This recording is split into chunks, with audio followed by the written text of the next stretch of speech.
Ada nggak sih yang suka bilang bahwa oh dia ini keturunan penyakit jantung, oh ini di keturunan gemuk nih gitu. Nah sebenarnya mungkin saja bukan cuma genetik yang diturunkan, tapi kebiasaan makannya yang diturunkan. Yang sekeluarga ternyata sama-sama kelebihan berat badan, pola makan sama, ya di rumah juga makannya begitu. Orang tuanya sama anaknya, makanya ketika punya penyakit, penyakitnya pun sama. Ini akan saya bahas dalam Dervi Channel kali ini.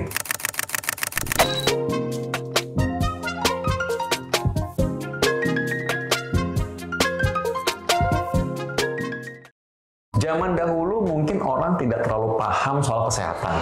Jadi mereka tidak terlalu memperhatikan apa yang mereka makan. Tapi sekarang kita harus lebih paham karena kita mau pencegahan. Jadi kalau makan itu kita harus bisa memperkirakan sehari ini kita bakal makan apa aja nih. Kalori supaya nggak berlebihan. Pilihan makan, ini kan beragam sekarang. Kita bisa makan apa aja, untung tinggal di Indonesia. Indonesia ini punya banyak sekali pilihan sebenarnya untuk bisa makan. Dan bahkan sebagian bisa ditanam sendiri. Contoh nih, makan pagi kenapa sih harus nasi? Kenapa harus bubur? Dan kenapa harus nasi goreng? Itu bisa yang lain sebenarnya.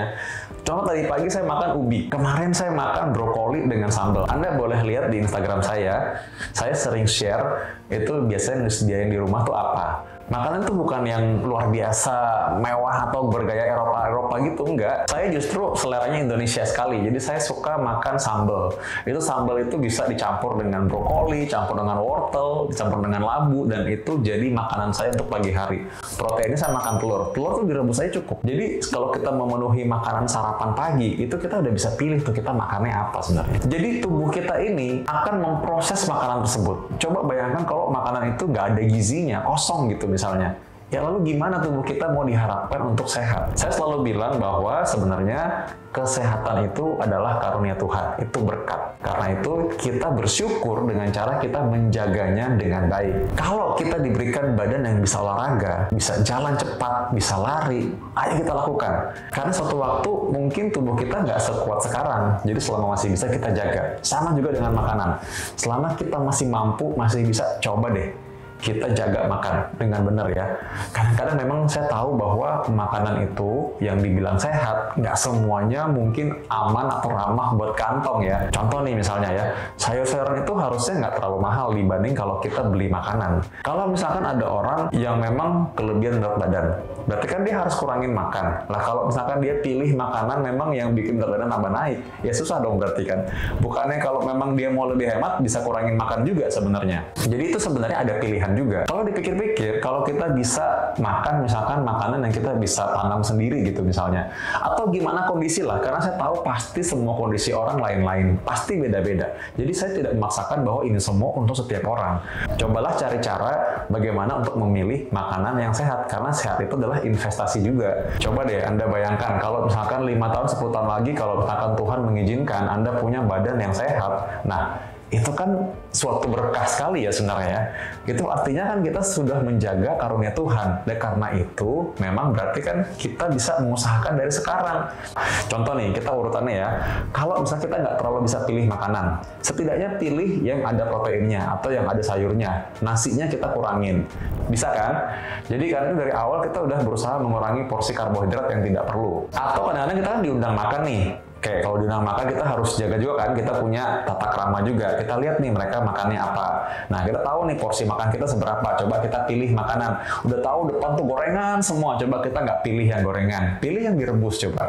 Jadi kita bijaksana memilih makanan. Sekalipun kita ditraktir atau kita makan mungkin di tempat yang orang yang beliin kita atau kita disajikan. Coba pilih makanan yang kita bisa makan. Percaya deh kalau pagi udah makan, sebenarnya kalau siang nggak makan pun sore masih bisa kok. Kan buktinya kan kalau lagi bulan puasa kan bisa kan kita begitu. Jadi sebenarnya masih sanggup harusnya. Jadi tidak akan kenapa-kenapa, yang penting tidak dehidrasi. Tapi kita memilih untuk tidak makan makanan yang memang tidak cocok atau tidak sehat buat kita. Kenapa kita harus makan atau mengunyah sesuatu yang kita tahu bahwa berbahaya? Rata-rata pasien itu, kalau saya tanya, tahu nggak makanan yang nggak sehat apa? Tahu biasanya, gorengan, makanan yang banyak berlemaknya, kebanyakan makan karbohidrat, kebanyakan makan nasi sampai berlebihan, tahu semua.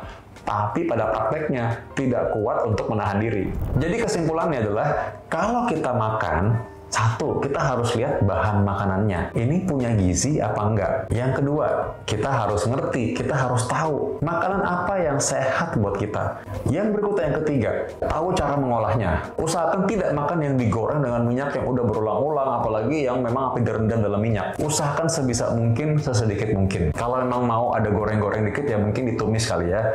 Tapi ingat bahwa yang penting adalah kita usahakan sebisa mungkin dengan cara yang direbus. Ataupun kalau misalkan harus digoreng pun, ya digoreng bukan yang direndam dalam minyak. Jadi kita ingat bahwa menjaga kesehatan itu bukan cuma dengan pemilihan bahan makanan, tapi cara mengolahnya juga penting. Ada juga yang bilang bahwa nggak apa-apa kamu makan, yang penting kamu makan itu nggak peduli kolesterolmu tinggi. Hei, tunggu dulu. Ternyata tuh banyak loh penelitian bahwa kolesterol LDL itu kalau tinggi, dia bikin plak di pembuluh darah. Jadi hati-hati, jangan langsung percaya.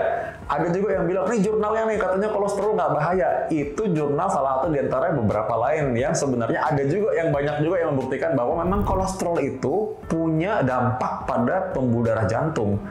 Jadi kalau kita makan nggak peduli kolesterol atau LDL, kolesterol kita tinggi, itu sebenarnya juga bahaya, meningkatkan risiko. Benar memang bahwa kalau pembuluh darah ini radang, tubuh kita inflamasi radang terus, dia juga akan bisa memberikan dampak buat pembuluh darah. Tapi sama, ini kan multifaktor, nggak cuma satu. Jangan kita pikir, yang penting nggak makan gula, kolesterol tinggi, sebodoh amat. Nggak bisa, kolesterol juga itu yang membentuk plak dalam pembuluh darah kita. Jelas, karena itu kita mesti jaga semua. Anda juga pasti akan setuju kalau kita bilang semua yang berlebihan tidak bagus. Jadi karena itu ya harus imbang ya. Tetap gula juga harus kita kontrol, tekanan darah kita kontrol, asupan garam karena itu kita kontrol juga supaya tidak jadi tekanan darah tinggi. Lalu kita jaga juga supaya nggak makan minyak-minyak. Daging sangat boleh kita makan, protein sangat penting. Tapi kita juga ingat cara mengolahnya gimana. Lihat juga, cek nih LDL kita makin tinggi apa enggak. Lalu lihat nih HDL kita turun apa enggak. Trigliserid naik apa enggak? Saya udah pernah bahas tuh mengenai itu tuh. Kalau misalnya kita tahu bahwa wah trigliserid kita naik nih, berarti kita harus kurangi tepung-tepungan nih. Kita tahu bahwa kita mungkin loss-nya di sana. Banyak makan sayur supaya LDL juga kebantu turun juga. Banyak olahraga. Selain karena pengaturan makan, olahraga juga penting. Jadi semua harus kita atur sebenarnya. Kalau kita nggak waspada, makannya sembarangan suka-suka mulut kita, nanti kita akan terbatas untuk makan. Kalau kita suka-suka dengan mulut kita, mau merasain enaknya aja sampai di leher, sampai di lidah kita, nanti kita akan sulit untuk menikmati makanan. Jadi karena itu dari sekarang, kalau kita bisa menikmati makanan, jaga dengan baik kesehatan kita yang Tuhan sudah kasih. Anda nggak bisa cuma dengan satu kali nonton ini aja, lalu Anda langsung bisa menerapkan semua. Karena memang nggak cukup durasinya, tapi Anda bisa lihat video-video saya yang lain. Banyak sekali informasi mengenai kesehatan. Anda boleh komen di sini, Anda nanya apa lagi, saya akan bahas dalam episode dari Fit Channel selanjutnya.